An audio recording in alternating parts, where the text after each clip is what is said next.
ओम शांति। आज हम मुरली पढ़ेंगे 6/12/2024। आज बाबा ने मुरली में कहा, तुम अभी पुरुषोत्तम संगम युग पर हो।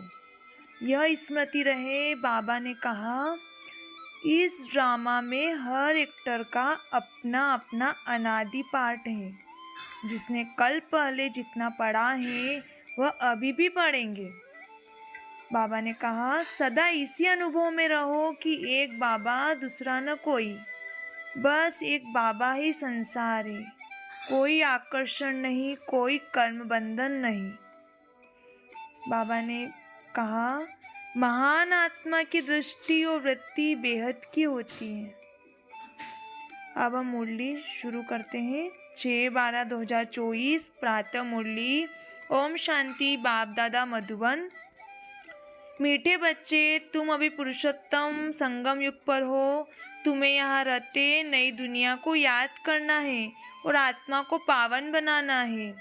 प्रश्न, बाप ने तुम्हें कौन सी समझ दी है जिससे बुद्धि का ताला खुल गया? उत्तर, बाबा ने इस बेहद अनादि ड्रामा की ऐसी समझ दी है जिससे बुद्धि पर जो गोदरेज का ताला लगा है वह खुल गया। पत्थर बुद्धि से पारस बुद्धि बन गए।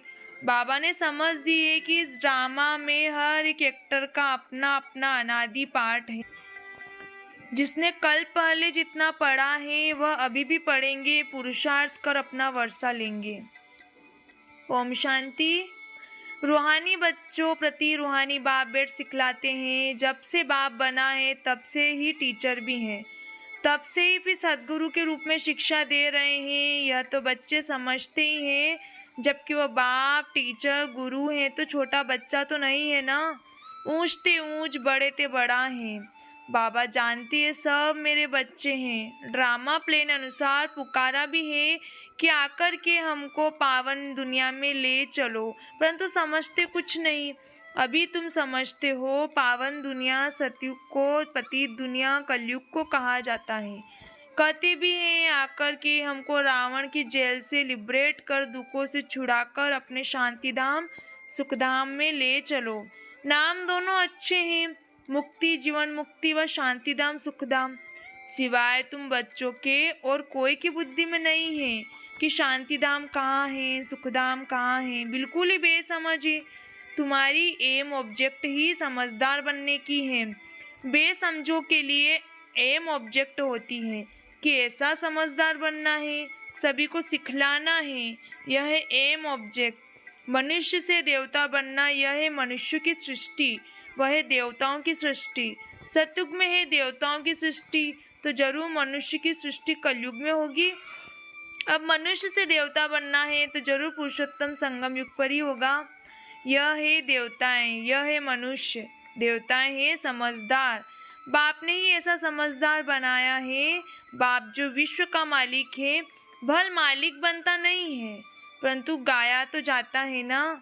बेहद का बाप बेहद का सुख देने वाला है।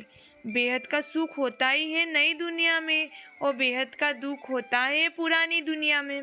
देवताओं के चित्र भी तुम्हारे सामने हैं, उन्हों का गायन भी है। आजकल तो 5 भूतों को भी पूजते हैं। अभी बाप तुमको समझाते हैं, तुम हो पुरुषोत्तम संगम युग पर। तुम्हारे में भी नंबरवार पुरुषार्थ अनुसार जानते हैं। हमारी एक टांग स्वर्ग में, एक टांग नर्क में है। रहते तो यहाँ है, परंतु बुद्धि नई दुनिया में है, और जो नई दुनिया में ले जाते हैं उनको याद करना है। बाप की याद से ही तुम पवित्र बनते हो, यह शिव बाबा बेट समझाते हैं। शिव जयंती मनाते तो जरूर है, परंतु शिव बाबा कब आया, क्या आकर किया, यह कुछ भी पता नहीं है। शिवरात्रि मनाते हैं और श्री कृष्ण की जयंती मनाते हैं। वही अक्षर जो श्री कृष्ण के लिए कहते हैं वह शिव बाबा के लिए तो नहीं कहेंगे, इसलिए उनकी फिर शिवरात्रि कहते हैं। अर्थ कुछ नहीं समझते। तुम बच्चों को तो अर्थ समझाया जाता है। अथाह दुख है कलयुग के अंत में, फिर अथाह सुख होते हैं सतयुग में। यह तुम बच्चों को अभी ज्ञान मिला है। तुम आदि मध्य अंत को जानते हो। जिन्होंने कल पहले पढ़ा है वही अब पढ़ेंगे। जिसने जो पुरुषार्थ किया होगा वही करने लगेंगे, और ऐसा ही पद भी पाएंगे। तुम्हारी बुद्धि में पूरा चक्र है। तुम ही ऊंचते ऊंच पद पाते हो, फिर तुम उतरते भी ऐसे हो।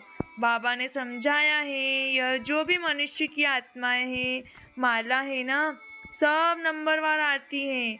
हर एक एक्टर को अपना अपना पार्ट मिला हुआ है। किस समय किसको क्या पार्ट बजाना है, यह अनादि बना बनाया ड्रामा है जो बाप बेट समझाते हैं। अब जो तुमको बाप समझाते हैं वो अपने भाइयों को समझाना है। तुम्हारी बुद्धि में है कि हर 5000 वर्ष बाद बाप आकर हमको समझाते हैं। हम फिर भाइयों को समझाते हैं।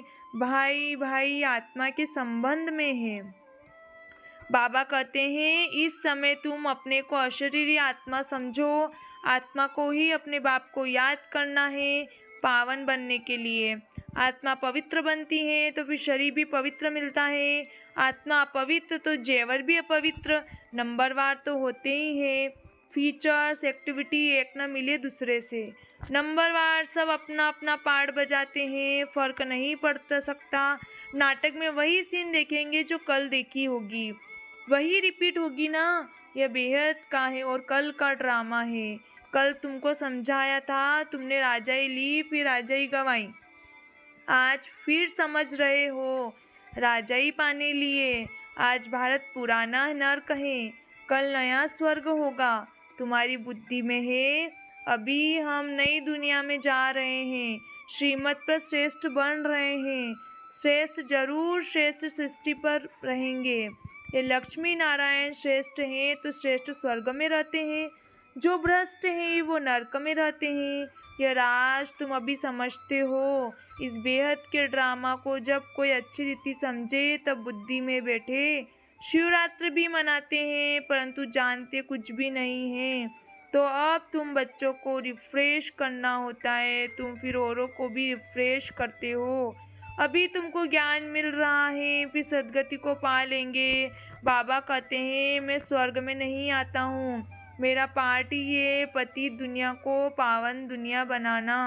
वहाँ तो तुम्हारे पास कारून का खजाना होता है, यहाँ तो कंगाल है। इसलिए बाप को बुलाते हैं, आकर बेहद का वर्षा दो। कल्प कल्प बेहद का वर्षा मिलता है, फिर कंगाल भी हो जाते हैं। चित्रों पर समझाओ तब समझ सके। पहले नंबर में लक्ष्मी नारायण फिर 84 जन्म लेते मनुष्य बन गए। यह ज्ञान अभी तुम बच्चों को मिला है। तुम जानते हो, आज से 5000 वर्ष पहले आदि सनातन देवी देवता धर्म था, जिसको बैकुंठ पैराडाइज डीटी वर्ल्ड भी कहते हैं। अभी तो नहीं कहेंगे, अभी तो डेविल वर्ल्ड है। डेविड वर्ल्ड की इंड डीटी वर्ल्ड की आदि का अब है संगम। यह बातें अभी तुम समझते हो और कोई के मुख से सुन न सको। बाप ही आकर इनका मुख लेते हैं। मुख किसका लेंगे समझते नहीं हैं। बाप की सवारी किस पर होगी? जैसे तुम्हारी आत्मा की इस शरीर पर सवारी है ना। शिव बाबा को अपनी सवारी तो है नहीं, तो उनको मुख जरूर चाहिए, नहीं तो राजयोग कैसे सिखाएं? प्रेरणा से तो नहीं सीखेंगे। तो ये सब बातें दिल में नोट करनी है। परमात्मा की भी बुद्धि में सारी नॉलेज है ना, तुम्हारी भी बुद्धि में बैठना चाहिए। यह नॉलेज बुद्धि में धारण करनी है। कहाँ भी जाता है तुम्हारी बुद्धि ठीक है ना। बुद्धि आत्मा में रहती है, आत्मा ही बुद्धि से समझ रही है। तुम्हारी पत्थर बुद्धि किसने बनाई? अभी समझते हो रावण ने हमारी बुद्धि क्या बना दी है। कल तुम ड्रामा को नहीं जानते थे। बुद्धि को एकदम गोदरेज का ताला लगा हुआ था। गोड अक्षर तो आता है ना। बाप तो बुद्धि देते हैं, वो बदलकर पत्थर बुद्धि हो जाता है। फिर बाप आकर ताला खोलते हैं। सतयुग में पारस बुद्धि। बाप आकर सबका कल्याण करते हैं। नंबरवार सबकी बुद्धि खुलती है, फिर एक दो के पीछे आते रहते हैं। ऊपर में तो कोई रह न सके, पतित वहाँ रह न सके। बाप पावन बनाकर पावन दुनिया में ले जाते हैं। वहाँ सब पावन आत्माएं रहती हैं। वह है निराकारी सृष्टि। तुम बच्चों को अभी सब मालूम पड़ा है, इसलिए अपना घर भी जैसे बहुत नज़दीक दिखाई पड़ता है। तुम्हारा घर से बहुत प्यार है। तुम्हारे जैसा प्यार तो कोई का है नहीं। तुम्हारे में भी नंबरवार है। जिनका बाप के साथ लव है, जिनका घर के साथ भी लव है, मुरब्बी बच्चे होते हैं ना। तुम समझते हो यहाँ जो अच्छी रीति पुरुषार्थ कर मुरब्बी बच्चा बनेंगे वही उच्च पद पाएंगे। छोटे अथवा बड़े शरीर के ऊपर नहीं हैं। ज्ञान और योग में जो मस्त हैं वह बड़े हैं। कई छोटे छोटे बच्चे भी ज्ञान योग में तीखे हैं तो बड़ों को पढ़ाते हैं, नहीं तो कायदा है बड़े छोटों को पढ़ाते हैं। आजकल तो मिडगेट भी हो जाते हैं। यूँ तो सब आत्माएं मिडगेट हैं। आत्मा बिंदी है, उनका क्या वजन करें, सितारा है। मनुष्य लोग सितारा नाम सुन ऊपर में देखेंगे, तुम सितारा नाम सुन अपने को देखते हो। धरती के सितारे तुम हो, वह है आसमान के जो जड़ है, तुम चैतन्य हो। उनमें तो फेरबदल कुछ नहीं होता। तुम तो 84 जन्म लेते हो, कितना बड़ा पार्ट बजाते हो। पार्ट बजाते बजाते चमक डल हो जाती है, बैटरी डिस्चार्ज हो जाती है। फिर बाप आकर भिन्न भिन्न प्रकार से समझाते हैं, क्योंकि तुम्हारी आत्मा उझाई हुई है। ताकत जो भरी थी वह खलास हो गई। अब फिर बाप द्वारा ताकत भरते हो, तुम अपनी बैटरी चार्ज कर रहे हो। इसमें माया भी बहुत विघ्न डालती है, बैटरी चार्ज करने नहीं देती। तुम चैतन्य बैटरियाँ हो, जानते हो बाप के साथ योग लगाने से हम सतो प्रधान बनेंगे। अभी तमो प्रधान बने हैं। उस हद की पढ़ाई और इस बेहद की पढ़ाई में बहुत फर्क है।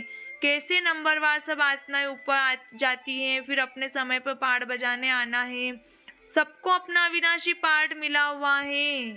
तुमने यह 84 का पाठ कितनी बार बजाया होगा, तुम्हारी बैटरी कितनी बार चार्ज और डिस्चार्ज हुई है। जब जानते हो हमारी बैटरी डिस्चार्ज है तो फिर चार्ज करने में देरी क्यों करनी चाहिए। परंतु माया बैटरी चार्ज करने नहीं देती। माया बैटरी चार्ज करना तुमको भुला देती है, घड़ी घड़ी बैटरी डिस्चार्ज करा देती है। कोशिश करते हो बाप को याद करने की, परंतु कर नहीं सकते हो। तुम्हारे में जो बैटरी चार्ज कर सतो प्रधान तक नज़दीक आते हैं, उनमें भी उनसे भी कभी कभी माया गफलत कराए बैटरी डिस्चार्ज कर देती है। ये पिछाड़ी तक होता रहेगा। फिर जब लड़ाई का अंत होता है तो सब खत्म हो जाते हैं। फिर जिसकी जितनी बैटरी चार्ज हुई होगी उस अनुसार पद पाएंगे। सभी आत्माएं बाप के बच्चे हैं। बाप ही आकर सबकी बैटरी चार्ज कराते हैं। खेल कैसा वंडरफुल बना हुआ है। बाप के साथ योग लगाने से घड़ी घड़ी हट जाते हैं तो कितना नुकसान होता है। न हटे उसके लिए पुरुषार्थ कराया जाता है। पुरुषार्थ करते करते जब समाप्ति होती है तो फिर नंबरवार पुरुषार्थ अनुसार तुम्हारा पाठ पूरा होता है। जैसे कल्प कल्प होता है, आत्माओं की माला बनती रहती हैं। तुम बच्चे जानते हो रुद्राक्ष की माला, विष्णु की भी माला है। पहले नंबर में तो उनकी माला रखेंगे ना। बाप देवी दुनिया रचते हैं ना। जैसे रुद्र माला है वैसे रुंड माला है। ब्राह्मणों की माला अभी नहीं बन सकेगी, बदली सदली होती रहेगी। फाइनल तब होंगे जब रुद्र माला बनेगी। या ब्राह्मणों की भी माला है, परंतु इस समय नहीं बन सकती। वास्तव में प्रजापिता ब्रह्मा की सब संतान है। शिव बाबा के संतान की भी माला है, विष्णु की भी माला कहेंगे। तुम ब्राह्मण बनते हो तो ब्रह्मा की और शिव की भी माला चाहिए। ये सारा ज्ञान तुम्हारी बुद्धि में नंबरवार है। सुनते तो सभी है, परंतु कोई का उस समय ही कानों से निकल जाता है। सुनते ही नहीं, कोई तो पढ़ते ही नहीं, उनको पता ही नहीं भगवान पढ़ाने आए हैं, पढ़ते ही नहीं। ये पढ़ाई तो कितना खुशी से पढ़ना चाहिए। अच्छा, मीठे मीठे सिकलते बच्चों प्रति माता पिता बाप दादा का याद प्यार और गुड मॉर्निंग। रूहानी बाप की रूहानी बच्चों को नमस्ते। और हम रूहानी बच्चों की रूहानी माता पिता बाप दादा को याद प्यार गुड मॉर्निंग। नमस्ते नमस्ते नमस्ते। शुक्रिया बाबा, शुक्रिया। धारणा के लिए मुख्य सार, याद की यात्रा से आत्मा रूपी बैटरी को चार्ज कर सतो प्रदान पर तक पहुंचाना है। ऐसी कोई गफलत नहीं करनी है जो बैटरी डिस्चार्ज हो जाए। मुरब्बी बच्चा बनने के लिए बाप के साथ साथ घर से भी लव रखना है। ज्ञान और योग में मस्त बनना है। बाप जो समझाते हैं वह अपने भाइयों को भी समझाना है। वरदान, एक बाप को अपना संसार बनाकर सदा एक के आकर्षण में रहने वाले कर्म बंधन मुक्त भव। सदा इसी अनुभव में रहो कि एक बाप दूसरा न कोई, बस एक बाबा ही संसार है और कोई आकर्षण नहीं, कोई कर्म बंधन नहीं। अपने किसी कमजोर संस्कार का भी बंधन न हो।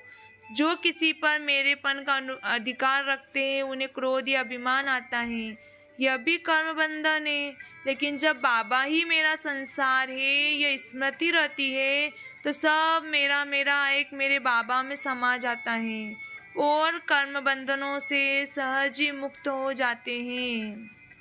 स्लोगन, महान आत्मा वह है जिसकी दृष्टि वृत्ति बेहद की है।